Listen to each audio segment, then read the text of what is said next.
We're here talking about 20 years after the close of Pillowtex. And that has been, according to many, an amazing run. According to others, a sad run.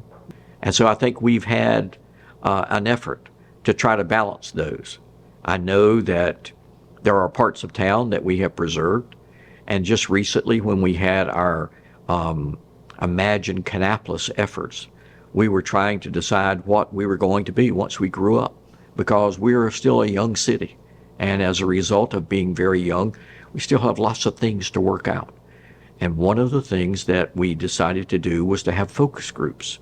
And those focus groups included things like homelessness and also historic preservation.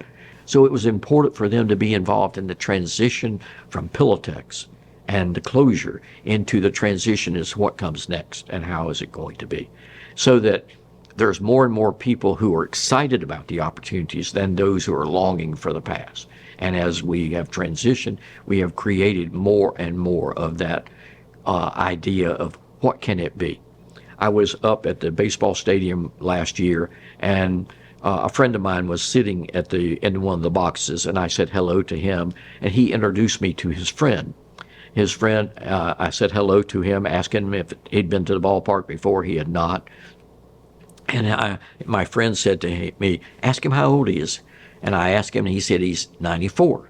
And I said, good. I said, did you work at the mill? Oh, yeah, I worked at the mill 50 years, he said.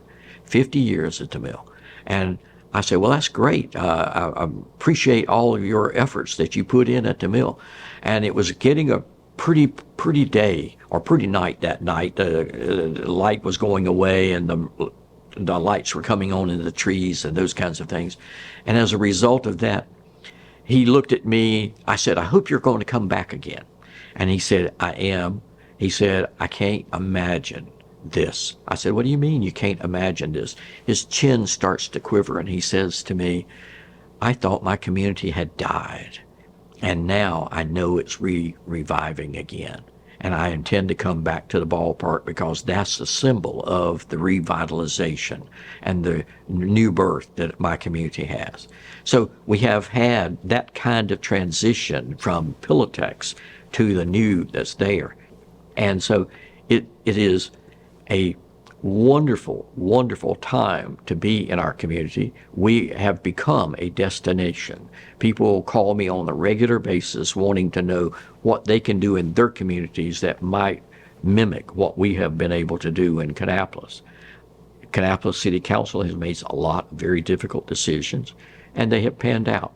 And so we're so thankful for that.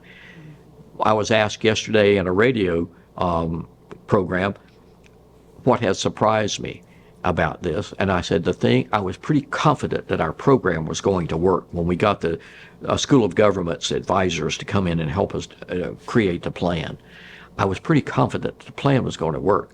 I was unaware and surprised by how quickly the plan has evolved. So in a very short period of time, since 2015 to now, 8 years, we have 40 new businesses downtown, a ballpark that is more than double the attendance that it was at the other location, people coming in and out of this community. For the stores who are working here, I talk to them and say, what does your credit card show? Where are those people living? Where's that card from?